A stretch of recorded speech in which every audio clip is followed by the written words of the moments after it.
أشهد أن لا إله إلا الله وحده لا شريك له وأشهد أن محمدا عبده ورسوله صاحب القرآن اللهم صل وسلم على رسولك الكريم محمد صلى الله عليه وسلم وعلى آله وأصحابه ومن تبعه بإحسان إلى يوم الدين ثم أما بعد.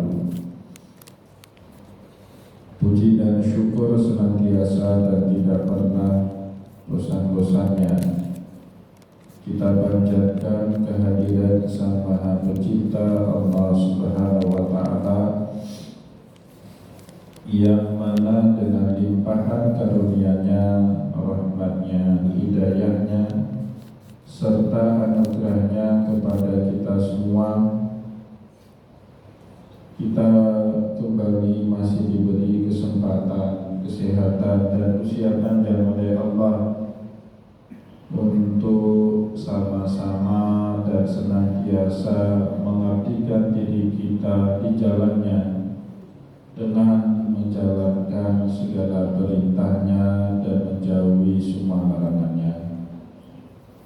Shalawat diringi salam juga tidak pernah lupa pula kita haturkan kepada junjungan alam Nabi besar Muhammad sallallahu alaihi wasallam, di mana beliau telah bersabda dalam sebuah hadisnya, man salaka tariqan yaltamisu fihi ilman sahalallahu lahu bihi tariqan ilal jannah.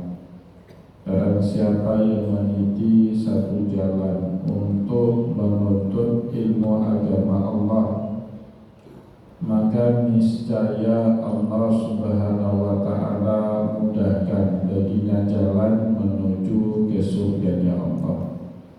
Bapak Ibu kaum muslimin dan muslimat, jamaah sholat subuh yang diberkati dan dimuliakan oleh Allah, mari pada kesempatan subuh yang penuh dengan keberkahan ini, sambil kembali kita niat iktikaf di rumah Allah, mari sama-sama kita kembali melanjutkan pengajian hadis tasawuf kita dengan kitab Riyadhus Shalihin karya Imam An-Nawawi rahimahullahu ta'ala anhu. Dan insyaallah pada kesempatan subuh kali ini kita akan masuk ke dalam pembahasan bab yang pertama setelah muqaddimah. Bab pertama di dalam kitab Riyadhus Shalihin, babul ikhlasi wa idhorin niyah fi jami'il a'mali wal aqwali wal ahwalil barizati wal khafiyah. Bab harusnya menghadirkan niat dan ikhlas.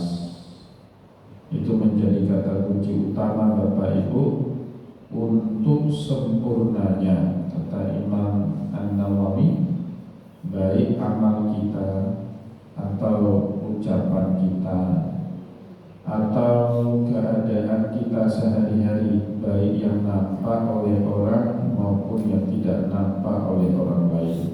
Jadi babul ikhlasi wa idhorin niyati, bab harusnya menghadirkan niat dan tujuan utama daripada itu semua ikhlas lillahi ta'ala fi jami'il amal, dalam semua amal, dalam semua aqwal, dalam semua pekerjaan, dalam semua ucapan. Tentu yang dimaksud dengan amal dan ucapan di sini yang baik-baik.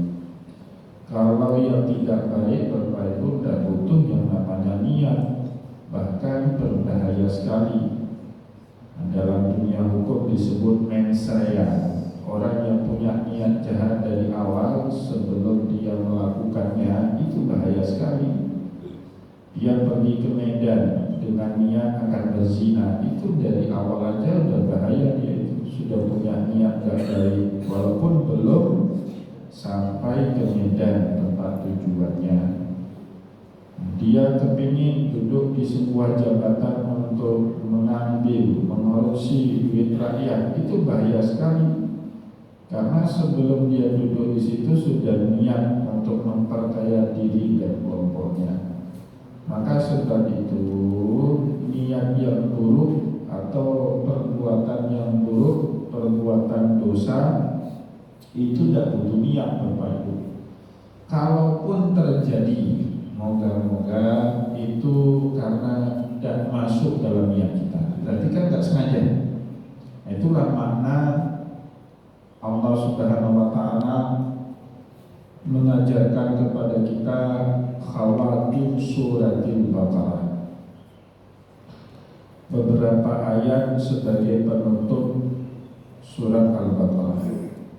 Salah satu ayat yang paling penting, Rabbana la tu'akhidna in nasina aw akhtana. Ya Allah, jangan Engkau hukum kami atas perbuatan-perbuatan dosa yang kami lakukan karena kealpaan, karena kelupaan kami, karena kesalahan kami. Berarti perbuatan dosa yang gak masuk dalam agendanya kita Bapak Ibu. Bahwa nanti terjadi itu moga-moga Allah ampuni.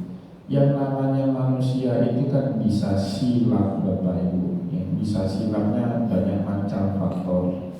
Karena tuntutan gaya hidup mungkin, akhirnya yang gak ada niat korupsi di awal. Karena udah jadi pejabat itu harus ini, harus itu di negeri ini Bapak Ibu. Kalau di negeri sana tempat lain tidak ada. Akhirnya mau gak mau dia korupsi. Atau sebenarnya dia duduk jabatan itu niatnya baik untuk memakmurkan, mensejahterakan rakyat, tapi karena tuntutan istrinya yang hidupnya hedon, minta ini minta itu, akhirnya dia mau gak mau melakukan perbuatan korupsi. Itu beda cerita. Yang penting tidak diniatkan itu semenjak awal. Nah, kalau itu menjadi niat semenjak awal, itulah mula kehancuran manusia yang disebut oleh Imam Nawawi, persis mengutip istilah yang sama nanti dengan istilah yang dipakai oleh Imam Al-Ghazali di dalam kitab Ihya. Itulah yang disebut muhlikat. Muhlikat itu yang membinasakan manusia. Awalnya apa? Dia sudah punya niat buruk, niat jahat dalam perbuatannya, dalam ucapannya, itu beda. Bapak Ibu hadir ke rapat misalnya. Dalam rapat itu kita tahu ada orang yang gak suka dengan kita.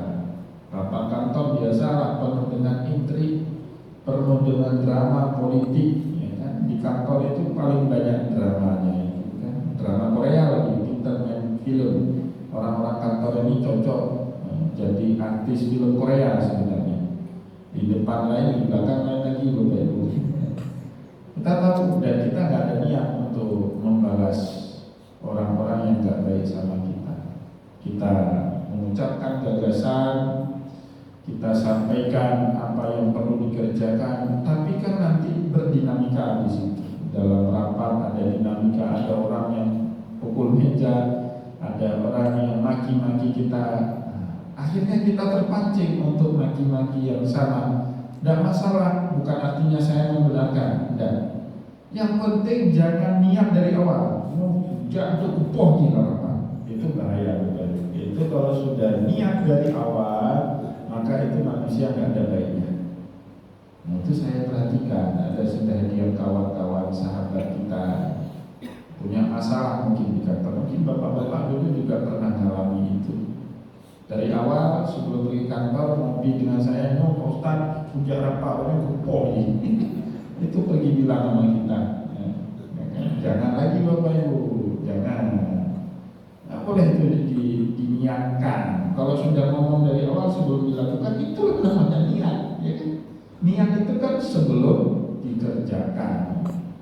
Kalau sudah dikerjakan bukan lagi niat, itu namanya ya niat yang baik-baik. Gak boleh pernah masuk ke dalam diri orang yang beriman itu niat yang buruk.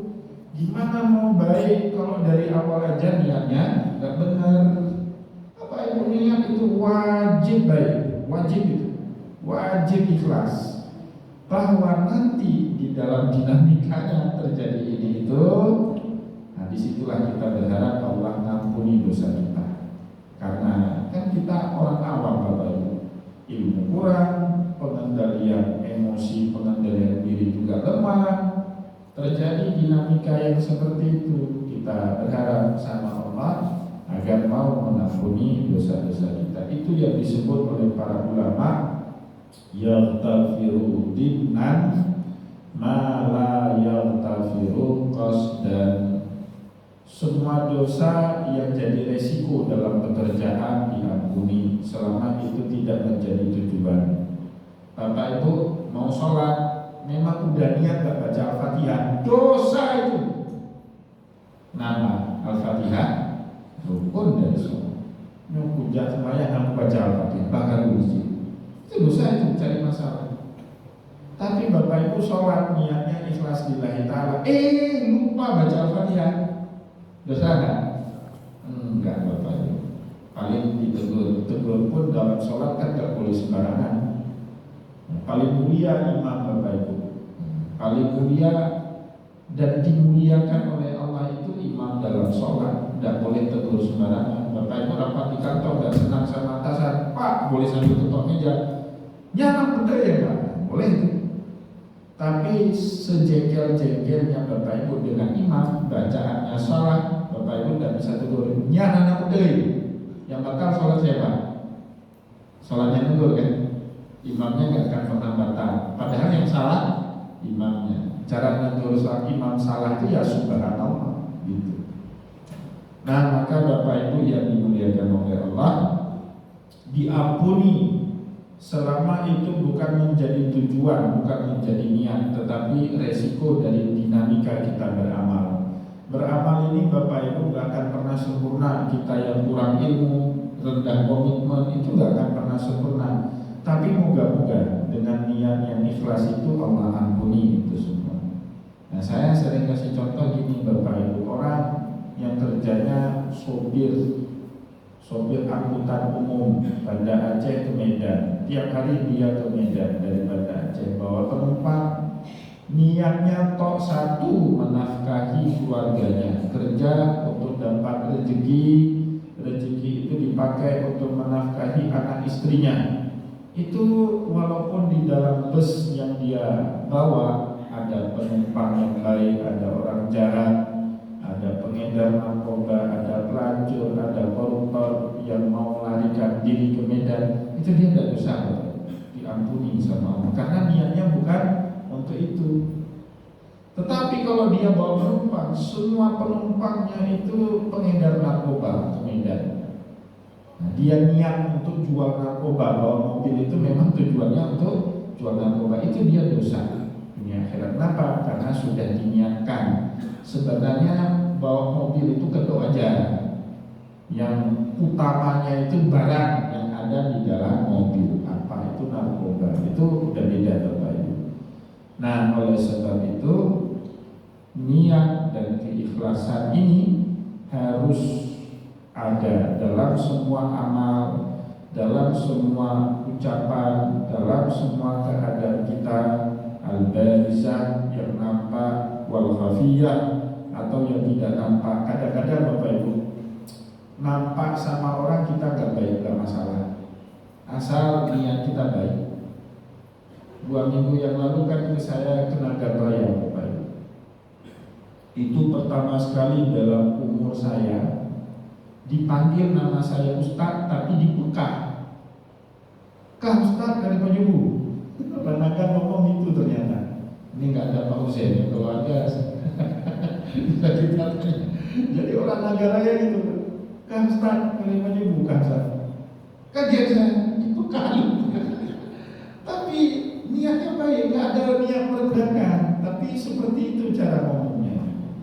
Awalnya saya sanksi Bapak Ibu, belakangan saya tanya sana sini sama orang Naganraya, memang begitu Pak Ustaz. Niatnya baik, nggak ada dia maksud merendahkan, tapi memang seperti itulah orang Naganraya. Nah pulang Bapak Ibu, pertama saya sempat jengkel pulang, itu singgah. Kalau Bapak Ibu ke Langno kan ada SPBU Langno itu. Kemudian seberang jalannya banyak orang jual buah apa itu, buah kiri ya kan, beli oleh-oleh terus di situ. Yang jualnya itu anak perempuan, ada bapaknya duduk udah sepuh, bapaknya udah 60-an lah. Anak gadis perempuan itu yang melayani kita. Ayah, kah ayah cok plastik dia, tipu kah ayahnya?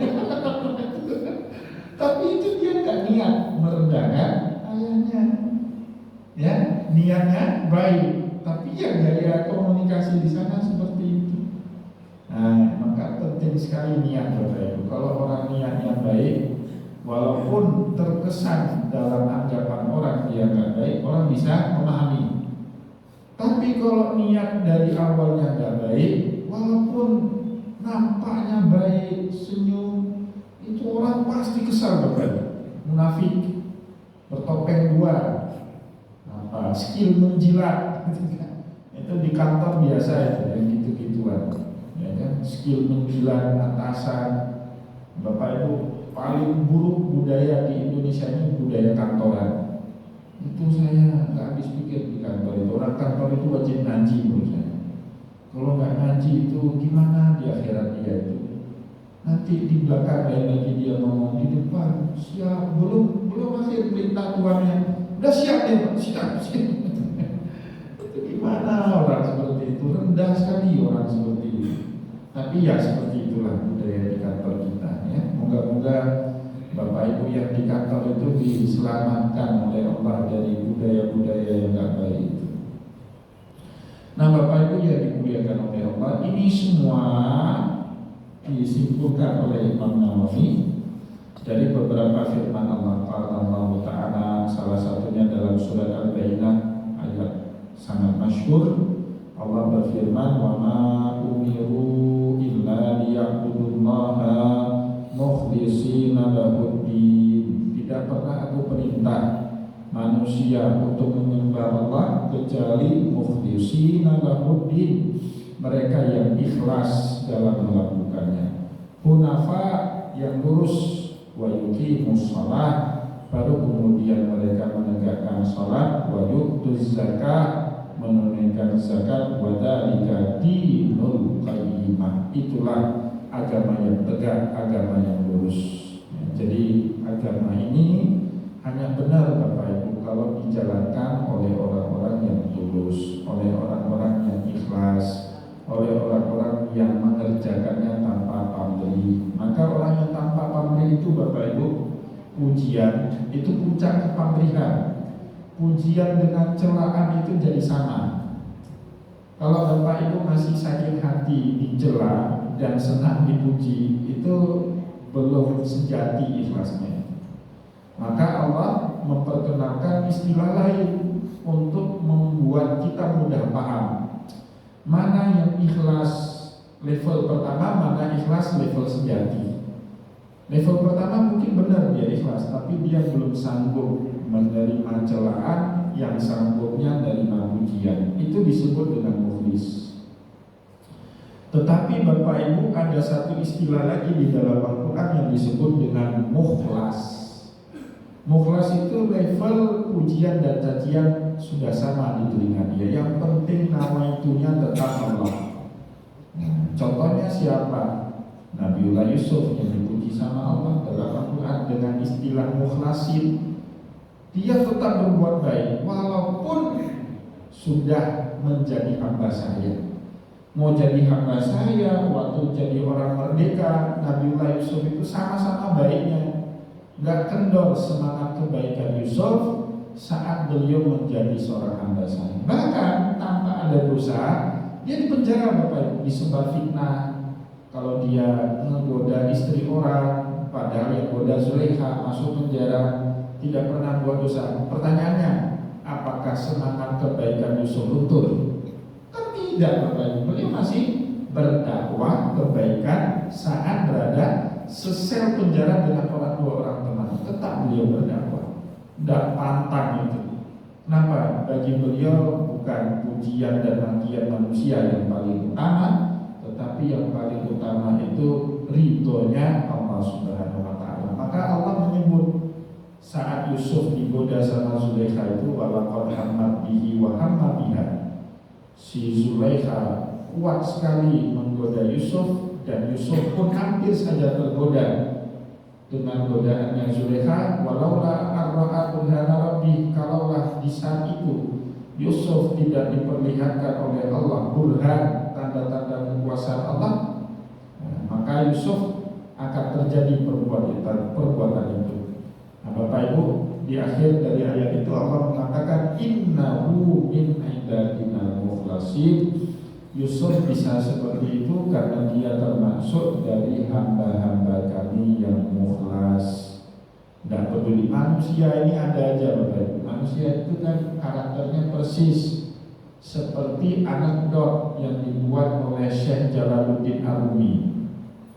Gak ngapa-ngapain salah, ngapa-ngapain pun dianggap salah, Bapak Ibu. Itu manusia.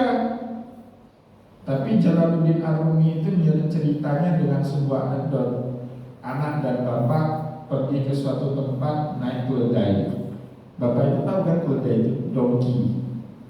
Hewannya kecil, Bapak Ibu, nggak sebesar kuda. Keledai itu ditunggangi oleh dua orang, anak dan bapak, badannya dua-dua gede. Lewat satu kampung, ada kedai kopi di situ. Orang-orang di kedai kopi itu ngomong, kurang ajar anak bapak, tega duduk di atas keledai yang kecil. Salah ya. Akhirnya si anak turun, bapaknya tetap di atas. Kenapa? Dengar omongan orang lain yang bilang mereka semena-mena dengan hewan. Akhirnya turun satu orang, anaknya jalan nuntun keledai, bapaknya tetap di atas nungguin keledai. Lewat ke kampung yang kedua, ada kedai kopi. Orang pada ngomong lagi, bapak kurang ajar, gak kasihan sama anak. Dia enak duduk di atas keledai, anaknya dibiarin jalan kaki. Karena dengar omongan orang, akhirnya bapaknya turun, anaknya naik ke atas tunggangan. Bapaknya yang nuntun keledai. Lewat lagi ke kedai kopi yang ketiga. Orang-orang di kedai kopi yang ketiga pada ngomong, anak kurang ajar, masa dia enak-enak duduk, bapaknya yang sudah tua disuruh jalan kaki. Akhirnya bapak itu karena dengar lagi omongan orang, dua orang ini, anak bapak ini, lewat ke kampung yang ketiga ada kedai kopi, keledainya yang diangkat digendong. Karena ke sebelah sana terus, keledainya digendong sama orang ini. Apa kata orang kampung? Bapak dan anak sinting itu, masa keledai digendong, saksinya ditunggang. Itu manusia. Gini salah, gitu salah, itu manusia, Bapak.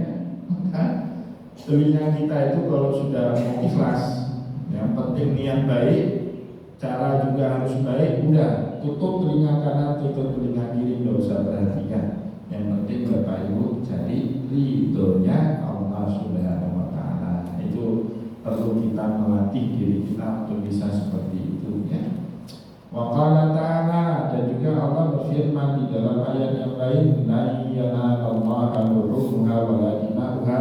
Ini ayat tentang kurban, ya. Walakin yanaluhu taqwa minkum. Allah tidak menerima pun daging atau darah kurban yang kita sembelih. Yang Allah terima apa? Takwa, niat, gitu kan. Kurban kita itu nawaitunya buat siapa? Nawaitunya lillah atau di apa? Itu yang diterima, yang jadi pertimbangan Allah Subhanahu wa Ta'ala pada lillahi ta'ala. Jadi orang-orang Bapak Ibu beli sapi lemonsin, tapi pakai duit rakyat, itu nggak diterima kurban. Saya baru tahu Bapak Ibu sekitar 2022-2023. Satu hari saya ke kantor Dinas Syariah Islam. Waktu itu kepala Dinas Syariah Islam itu dekat sekali dengan saya, ya, sangat dekat. bahkan udah dekat dari saya kecil Bapak. Jadi lagi duduk-duduk santai di ruang beliau, kan di ruang pejabat ada sofa Bapak, kan di rumah saya nggak ada sofa. Di rumah pejabat, di kantor pejabat ada sofa. Kapan lagi menikmati sofa? Ya, santai-santai saya lihat ini Bapak sibuk sekali tanda tangan terus. Saya dekati, saya lihat punya gubernur kata dia. Nah pakai bendera ya? Mana ada diterima itu kurban pakai bendera ya? APBD benderanya. Kurban itu kalau jenderal pakai duit sendiri.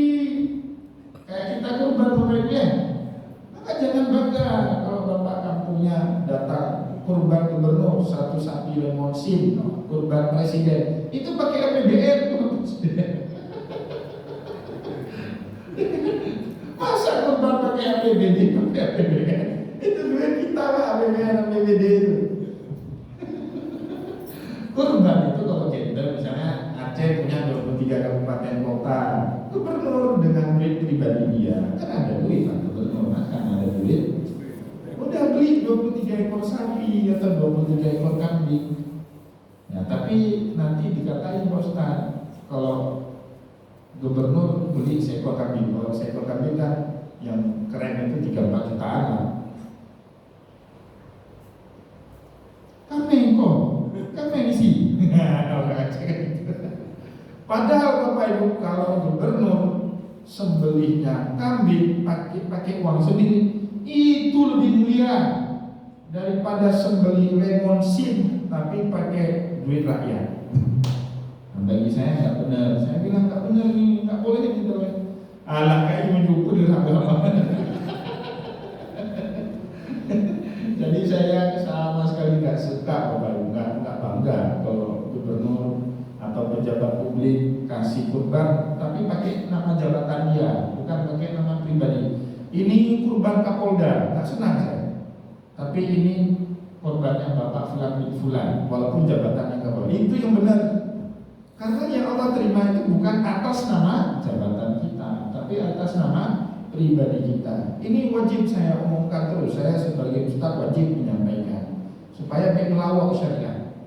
Ya, nggak ada itu atas nama amalan pribadi. Bapak Ibu ke rumah saya hari raya, insya Allah lebih berkah daripada Bapak Ibu ke rumah pejabatnya open house. Open house itu kan pakai duit rakyat, ya kan? Ada anggarannya itu. Kalau Bapak Ibu makan di rumah saya itu pakai duit saya sendiri, ikhlas saya Bapak Ibu. Ya kan lebih berkah, walaupun makanannya nggak seenak sana, ya kan? Tapi itu, nah, maka jangan terlalu senang kalau kita belajar hakikat, jangan terlalu senang dekat dengan orang-orang itu. Ya, maka Allah bilang dalam Al-Quran, Allah nggak terima itu daging kurbannya, darahnya. Yang Allah terima apa? Takwanya kita, keikhlasan kita, kejujuran kita, kesejatian kita. Kita buka topeng pada saat kita mau kurban itu yang Allah Subhanahu wa Ta'ala terima. Maka Allah Ta'ala, begitu juga firman Allah di ayat terakhir yang beliau kutip di dalam bab ikhlas ini, kul in tukhfu ma fi sudurikum au tubduhu ya'lamullah. Kul, katakan Muhammad kepada umatmu, in tukhfu ma fi sudurikum, apapun yang kalian sembunyikan dalam hati kalian, au tubduhu, dan apapun yang kita nampakkan kepada orang lain, ya'lamullah, Allah lah yang tahu yang sebenarnya, yang benar, yang benar-benar. Maka jangan pernah berbohong Bapak Ibu. Yang bohong itu ya, apalagi dalam dunia, mungkin dunia sekarang orang menganggap itu suatu hal yang lumrah. Tapi bohong itu selama-lamanya nggak pernah membawa ketentraman. Bohong itu nggak pernah. Sekali kita berbohong, kita wajib melakukan itu untuk kedua, ketiga, dan keempat. Wajib itu. Sekali kita berbohong, kita akan terus. Maka bohong itu dianggap sama Nabi kecil urusannya, remeh-temeh. Tapi Rasulullah bisa menganggap orang bukan lagi umatnya. Man kadzdzaba falaisa min ummati. Barang siapa yang suka bohong, aku anggap dia bukan bagian daripada umat. Ada seorang sahabat Bapak Ibu doyan betul maksiat. Pokoknya kerjaan malam itu dia lakukan semua. Tidur sama perempuan orang, minum khamar, mabuk-mabukan, main judi. Nah, satu hari dia mau tobat, insaf, datang ke Nabi, ya Rasulullah, saya mau tobat, tapi susah bagi saya untuk ninggali kerja-kerja malam itu. Kata Nabi gini, kamu yang penting jangan pernah bohong. Mulai dari detik ini, kamu jangan pernah bohong. Itu aja, kata Nabi. Besok ketemu sama Rasulullah, masih tidur sama istri orang. Ditanya gitu, kan tadi kuncinya jangan bohong. Semalam masih. Besok ditanya lagi, malam ini masih enggak lagi. Kenapa? Malu. Harus menceritakan yang sebenarnya kepada Rasulullah. Maka sifat malu itu dia berkelindan dengan bohong, dengan jujur. Orang yang punya sifat malu biasanya lebih jujur daripada orang yang nggak tahu malu. Jadi orang nggak tahu malu itu Bapak Ibu kejujurannya rendah sekali. Itu nanti dibahas di dalam kitab Ihya itu. Jadi kejujuran dengan sifat malu itu dia berkelindan, saudara kembar, ya, saling berhubungan antara satu dengan yang lain. Maka Nabi bilang tanda orang yang beriman itu kan punya malu. Al-haya syu'batun min syu'abil iman. Malu itu tanda orang masih punya iman. Fa'idza lam tastahi fasna ma syi'ta. Kalau kamu sudah tidak ada malu lagi, buatlah suka hati kamu, bohong-bohonglah, kamu bohongi semua orang. Nah, itu jadi orang di zaman sekarang Bapak Ibu, kenapa sudah tidak menganggap penting kejujuran itu? Karena malunya kurang, nggak pernah ada malu-malunya. Kalau kata orang Aceh, kamu kehurat malih. Itu bahaya sekali bagi iman seseorang kalau sudah tidak ada lagi rasa malu di dalam dirinya. Bapak Ibu kaum muslimin dan muslimat jamaah pengajian yang dimuliakan oleh Allah, kita cukupkan bacaan kita pada kesempatan subuh kali ini. Jadi Imam An-Nawawi dalam kitab Riyadhus Shalihin sistematikanya begitu. Bab ayat Al-Quran dulu pada 3-4 ayat, baru kemudian beliau membuktikan kepada kita hadis, ya, nanti cerita-cerita di dalam hadis Nabi yang menunjukkan pentingnya kita punya niat yang baik, keikhlasan dalam melakukan perbuatan-perbuatan baik, tidak dalam perbuatan-perbuatan jahat. Jadi jahat itu tidak perlu niat, bahkan haram hukumnya niat untuk melakukan perbuatan dosa dan maksiat haram. Ya, yang wajib berniat itu dalam melakukan semua perbuatan baik. Semoga apa yang telah kita sampaikan pada kesempatan subuh kali ini bermanfaat kepada kita semua. Saya mohon maaf jika ada yang tidak berkenan. Wallahu muwaffiq ila aqwamit thariq. Wa nasrul minallahi wa fadlul karim. Wassalamualaikum warahmatullahi wabarakatuh.